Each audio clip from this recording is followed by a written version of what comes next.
Negara dan kerajaan Islam adalah salah satu topik yang sangat penting yang perlu dihadam dan difahami oleh agamawan, lebih-lebih lagi yang mendalami dalam bidang pengajian Islam. Ibnu Hajar membahagikan kepada 3 bahagian. Yang pertama, tanah yang didiami oleh umat Islam pada asalnya dipimpin oleh pemimpin Islam. Kedua, tanah yang dibuka oleh umat Islam sama ada berbentuk dalam bentuk peperangan ataupun persefahaman. Dan ketiga, tanah yang didiami oleh umat Islam dan dijajah oleh orang kafir. Pertama, undang-undang Islam mesti boleh dilaksanakan secara sepenuhnya. Kedua, umat Islam bebas untuk melakukan ibadah dengan melaksanakan segala tuntutan syariat tanpa ada larangan daripada pihak berkuasa.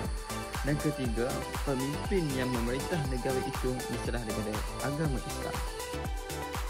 Secara dasarnya, tujuan dan peranan negara dan kerajaan Islam adalah merangkumi 2 prinsip utama berikut. Yang pertama, melaksanakan ibadah disyariatkan Islam. Negara dan kerajaan Islam bertujuan dan berperanan menegakkan keamanan, terutamanya dalam pelaksanaan ibadah yang disyariatkan oleh Islam. Maka daripada kenyataan ini ialah kemampuan umat Islam menjalankan ibadah fardu dan sunat secara terbuka, seperti solat berjemaah, solat Jumaat, pengundipan zakat, kebenaran menunaikan haji, dan tanpa ada rasa khawatir dan takut terancam terhadap nyawa, harta dan keluarga mereka. Seterusnya, menegakkan keadilan dan keamanan dalam tadbiran negara. Penting. Yang pertama, akidah. Akidah Islamiah adalah tunjang pemerintahan kerajaan Islam paling utama. Berteraskan akidah pemerintahan Islam dapat dibina.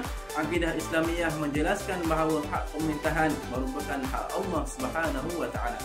Yang kedua, dari segi syariat. Syariat berperanan sebagai asas kedua bagi pemerintahan Islam. Allah Subhanahu wa taala selaku pemilik alam ini dan dia adalah yang paling arif tentang segala keperluan yang dapat menyempurnakan ciptaannya. Secara amnya, bagi alam ini peraturan yang ditetapkan oleh Allah dirujuk sebagai sunnatullah, manakala secara khususnya peraturan untuk menjalani hidup manusia dirujuk sebagai syariat. Yang ketiga yang terakhir sekali adalah akhlak. Akhlak turut berfungsi sebagai asas pemerintahan kerajaan Islam. Pertama, agama menjadi pedoman. Agama menjadi keperluan untuk mengendalikan hawa nafsu dan memimpin hati nurani manusia. Yang kedua, sendi utama bagi negara berdiri ialah pemimpin yang bijak dan memiliki autoriti yang sebati dalam dirinya dengan kekuasaan yang dia ada.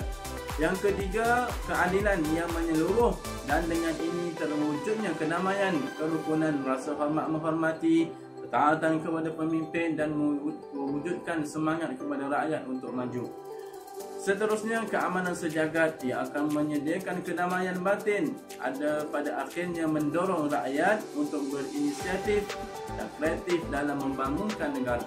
Kelima, kesuburan tanah air yang berkesinambungan yang akan mengukuhkan inisiatif rakyat untuk menyediakan keperluan asasi dan mengatasi konflik semua penduduk. Yang terakhir sekali, harapan bertahan, hope of survival, dan mengembangkan kehidupan manusia melahirkan generasi demi generasi akan datang. Pertama, beragama Islam. Sebagai ulama mensyaratkan bahawa seorang yang dilantik menjadi pemimpin mestilah beragama Islam. Seterusnya, merdeka.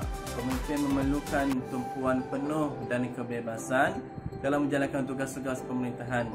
Seterusnya, lelaki kerja-kerja sebagai pemimpin yang memerlukan tenaga dan banyak cabaran serta masalah yang akan dihadapi.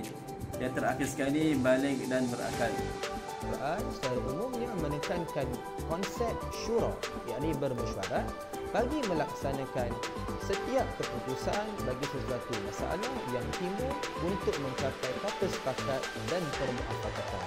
Disebabkan konsep negara Islam masih dalam ruang lingkup ijtihadiyah, maka konsep negara Islam dapat disimpulkan dengan wujudnya salah satu daripada 2 perkara berikut, iaitu yang pertama, tanah yang dimiliki oleh umat Islam, ataupun yang kedua, tanah yang didiami oleh majoriti umat Islam sama ada diperintah oleh orang Islam ataupun tidak.